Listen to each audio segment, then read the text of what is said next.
Hello, it's Peter here again from Writer's Life, and today, how to achieve a writing/life balance. Sometimes when you write, it seems like nothing else matters in the world. When it's going well, minutes turn into hours, which then turn into days. While this feeling can be pretty powerful and make you feel as though writing is what you were born to do, it's also important to remember that there is another world out there, and if you ignore it for too long, you could end up regretting it. The best part about being a writer is that we can be flexible with our work. We can decide when to write, where to write, and how much we want to write at any given time. This means we have a unique opportunity to fit other things we love to do around our writing, much more so than someone who has set hours and an office that they must travel to get to work each day. With that flexibility, however, comes the responsibility of managing our own time and workload. Whether you're writing blogs, articles, web pages, short stories, novels, or anything else in between, it's essential to get a good writing/life balance. Otherwise, it's far too easy to dedicate too much time to writing and let other relationships and activities suffer.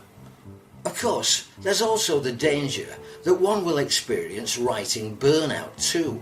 And this could mean that while you write on a roll for a while, your productivity suffers in the long run as you become too exhausted and fatigued with writing to be able to do any more. So, what are the tips and tricks writers can use to ensure they achieve a healthy balance between work and a life outside it? Here are some things to try. First, set your working hours and goals. If writing is your full-time job, it's essential to treat it as such. That means you should set your working hours, have days off, and even set yourself holidays too.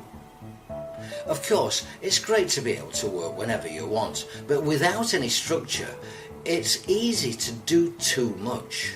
If you don't want to have to work at specific times each day, then make sure you set goals instead. Make goals at the start of each week. Work out how long it will take you to achieve them, and then work out when you'll be able to work around your other commitments. Next, make downtime count. When you aren't working, it's important to ensure you do put it to one side and do something else. Turn off your phone and emails and shut down your computer. Make an effort not to talk about work or even think about it. Spend quality time with family and friends or pursuing other hobbies and interests that you love. This way, you'll feel as though you have a full and balanced life. Don't get distracted. Just as it is important to take time out of work to do other things, it is also important to make your working hours as productive as possible.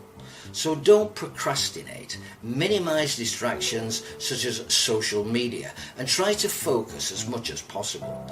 This way, you're far more likely to have a productive and useful day and feel like you can walk away from your work at the end of it.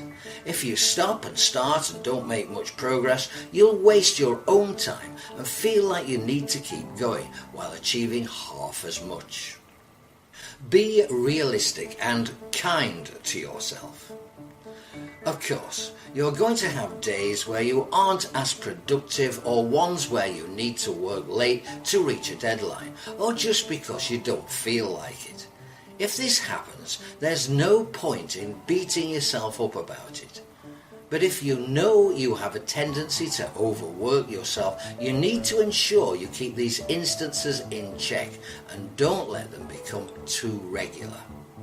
It's also important to let yourself have breaks and enjoy other parts of your life. So many writers carry around a sense of guilt because they feel as though they should be dedicating every minute of every hour to their writing. Realistically, no one can do this, and if you try, you run the risk of taking all the joy out of writing and potentially damaging your writing career in the long run.